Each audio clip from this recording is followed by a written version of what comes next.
हाय, नमस्कार सर्वांना. जय महाराष्ट्र. श्रावणातल्या पहिल्या सोमवारच्या सगळ्यांना खूप खूप शुभेच्छा. तर आज श्रावणातला सोमवार, सगळ्यांचा उपवास असतो घरी. तर आज काहीतरी उपवास सोडण्यासाठी काहीतरी गोड पदार्थ बनवायचा, म्हणून गुळाची पोळी बनवणार आहे.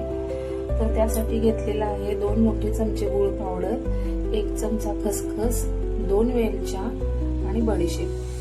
हे सगळं सामान आपण एकत्र करायचं आहे.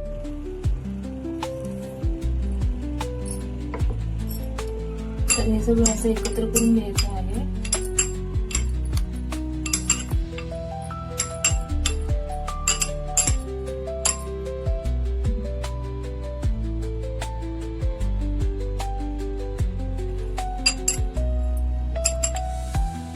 तर इथे मी अगोदरच पीठ मळून ठेवलं होतं.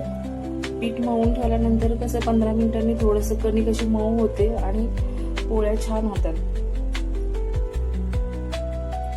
तर ही अशी तयारी करून घेतली आहे. तर आता मी पोळी लाटणार आहे.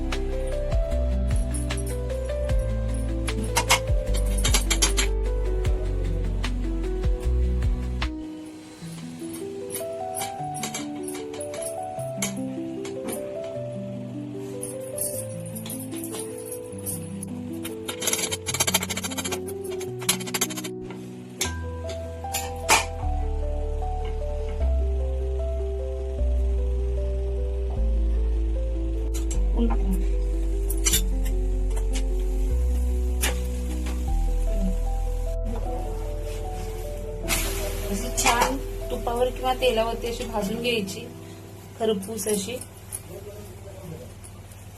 छान खरपूस भाजून घ्यायची. असा छान रंग येईपर्यंत. बघू शकता किती सुंदर रंग आला आहे अशी खरपूस भाजल्यानंतर.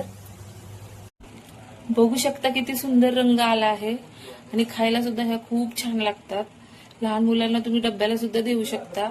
खरं सांगू का मैत्रिणींनो, ही पोळी खरंच खूप छान आणि टेस्टी लागते, खमंग लागते.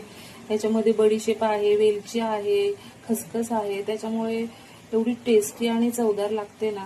खरंच तुम्ही एकदा करून पहा आणि कमेंट्स मध्ये सांगा कशी झाली ते. प्रत्येक गृहिणीला पडलेला प्रश्न, आज काय बनवायचं आणि गोडामध्ये काय बनवायचं. तर घरामध्ये अवेलेबल असलेल्या ह्या सगळ्या वस्तूंपासून तुम्ही गोड पोळी तयार करू शकता.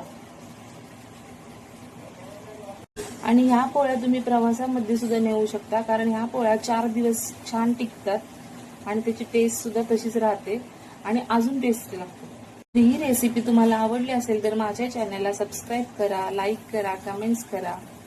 धन्यवाद.